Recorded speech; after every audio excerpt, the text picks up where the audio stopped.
Hey guys, you want to know why we've come so far in the freedom movement? It's not because of Joe Rogan or Woody Harrelson. It's because of people like you, people like me. You know, the little person that's just minding their own business, living their life the way that we want to live our life. And when we seen something was wrong, we spoke out. We said it on Facebook, we said it on all the different social media channels, and it started with just regular people. Right now, the internet is flooded with freedom fighters. Why is that? It's because it all started somewhere. Somebody spoke out. Somebody had to say something from the beginning.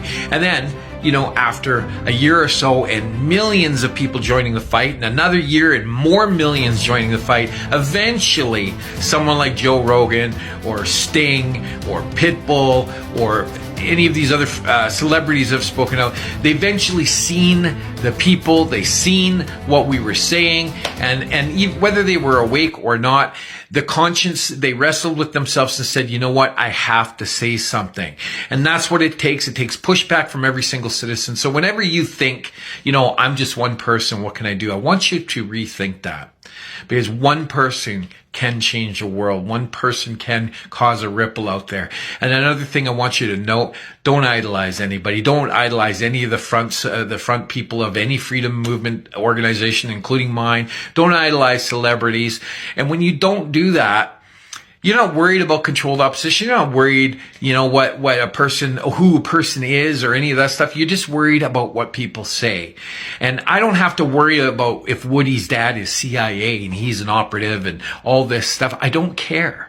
I care about what comes out of her mouth. And when he goes on Saturday Night Live and says what he says, it's going to wake people up. So I don't give a shit about all the theories. True or untrue, it doesn't matter. When you don't idolize people and you realize your own best friend is yourself, and your own true power is yourself, and your words have the ability to change the world, you won't care what anybody has to say about you or anything that you say out loud. And you can know that one day when you're gone, that when you're on your deathbed, you can say, you know what, I did everything in my power to live righteous on this world and help the people I loved. And that is the most important thing we can take with us. We can't take any of our assets with us. So people, we've come a long ways. I thank you. I thank you for your support. I thank you for everything that you've done in your part.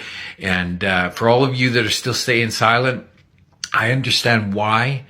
But history's not going to look back on you favorably.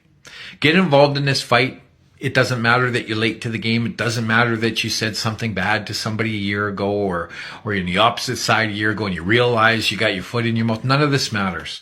None of this matters. What matters is that enough voices, enough people demand change from our corrupted government and demand to listen to the voices of the people. Because right now, this is a one-way narrative. The government says they dictate. That's not a democracy. It's a dictatorship. So we need you all. God bless all of the people that have fought this from the beginning. And if any of the things I've said empower you to maybe start speaking out, that's fantastic. If not, you'll find your time. But the sooner the better, and the more favorably history is going to look upon you. So thank you so much for your support. We got this.